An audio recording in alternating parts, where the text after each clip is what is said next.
I'd like to talk with you about a common problem that a lot of people suffer from, and that is pain in the shoulder when they start to bring their arm over their head.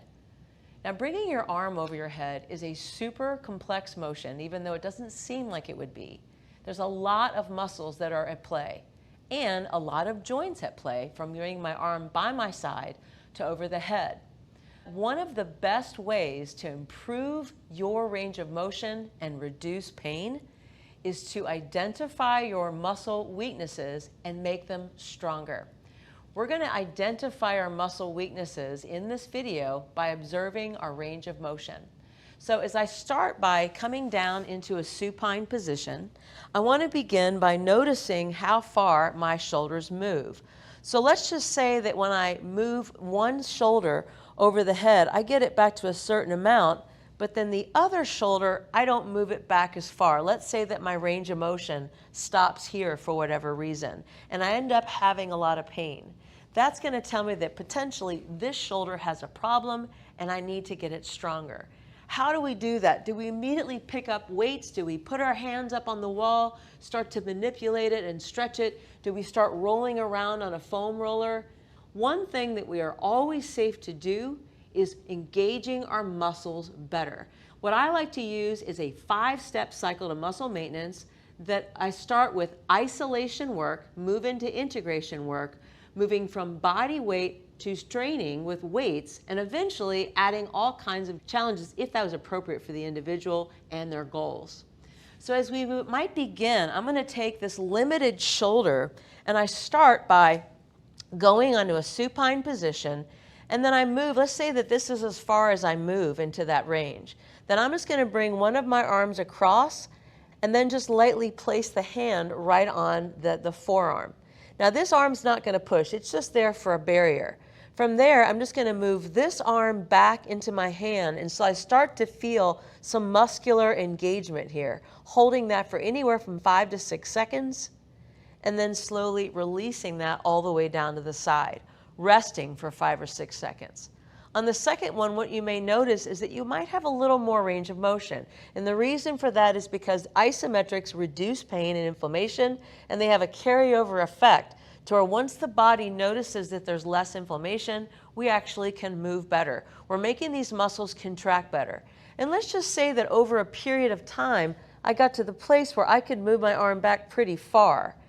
Well, eventually I can use something like a yoga block, which I already have in place here, so that now when I bring my shoulder into that flex position, I have an inanimate object, which is ideal to press into. Now I'm going to practice this for a number of months and really ongoing, because this may be a common problem that I'm going to have throughout my life. So again, as I let that shoulder elevate up into the ear, the block pushes up into my hand lightly, and I'm just going to very gently press into that just to start squeezing the muscles at the top of the shoulder. When you're doing isometrics, you may notice that your comfort level immediately improves, because isometrics teach the body that, hey, it's okay here. We are strong. We are stable. Now, over time, as we go from this isolated one shoulder exercise, we want to start thinking of how do I get to where I could lift things and bring over the head. Again, the nice little progression, I move into the next phase, which is called integration. Now, integration might look like a lot of body parts moving at one time. So the moment that I sit up, I have ground forces going through my lower body that I'm pushing against. I'm having to work a lot in my hip flexor region. I also have gravity's influencing my spine. So I immediately have to sit up straight, which is definitely going to be a part of shoulder flexion. You may need to even sit up on a block or a blanket to try to increase the angle here at the hip.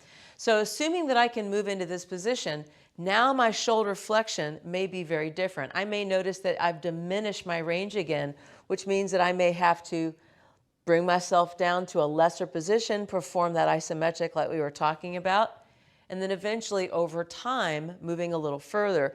But the cool thing is that I'm getting an isometric through my whole body. What you can't see from doing this is I'm engaging muscles around my knees, I'm engaging muscles around the tops of my hips, and wow, my thoracic spine, my spinal extensors are really working hard, which if you've ever seen someone try to bring their arm over their head like this, it's next to impossible. We have to sit up straight in order to get that shoulder to bring up over the head. So definitely working with the core is going to be important for this. Now, once we've done this sort of integrated work and isolation work, I might want to switch from going into an isometric or holding to what I next call the moving section of things, or the body weight calisthenics section.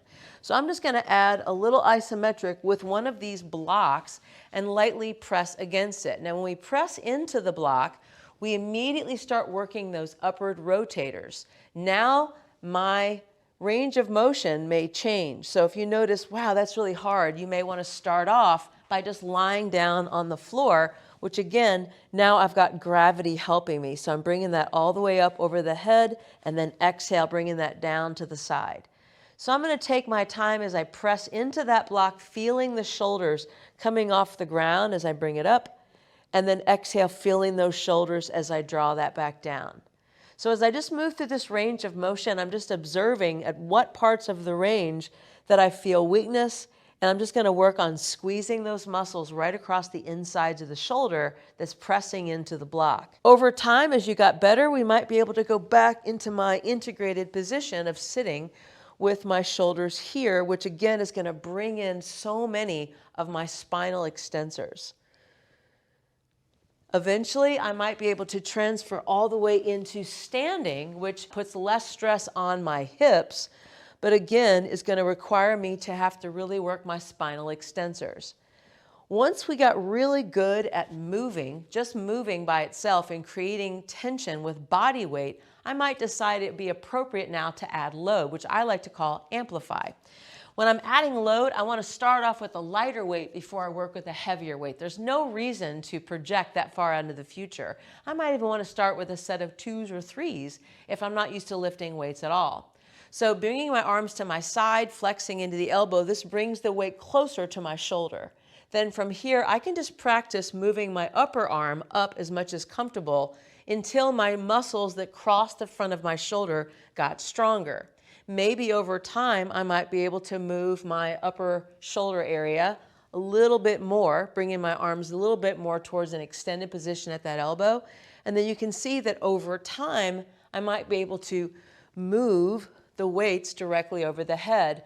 Pushing through the weight is actually putting more forces on my shoulder. The stronger these muscles become, the better I will be at bringing my arms over my head. Many people, when they have pain, they're afraid to lift weights because they think they're going to have more pain. But in actuality, when we have better muscle contractions, we have less pain.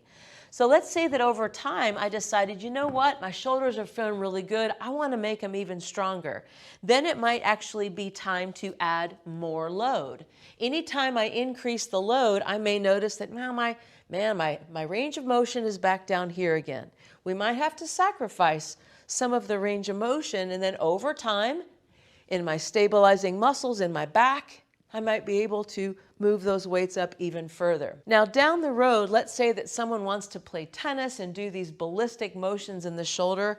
I could even train these. So I'm going to go back down into my lower weights and start training a little bit more speed. So let's say that I have my weight here and I want to push that weight over the head. So I'm accelerating and decelerating, completely different forces through that shoulder, maybe even bringing my lower body into it, so that over time, doing something like an overhead serve on the tennis court won't put so much stress to the shoulder. Anytime that my shoulder got stressed, I can always go back and go into my isometrics and work my way back up. If you'd like more information with workout videos and longer tutorials, check out my program, Fitness Integrated Science TV, and also sign up for my free weekly email, which I give lots of tips and education. Thanks for watching, and I'll see you next time.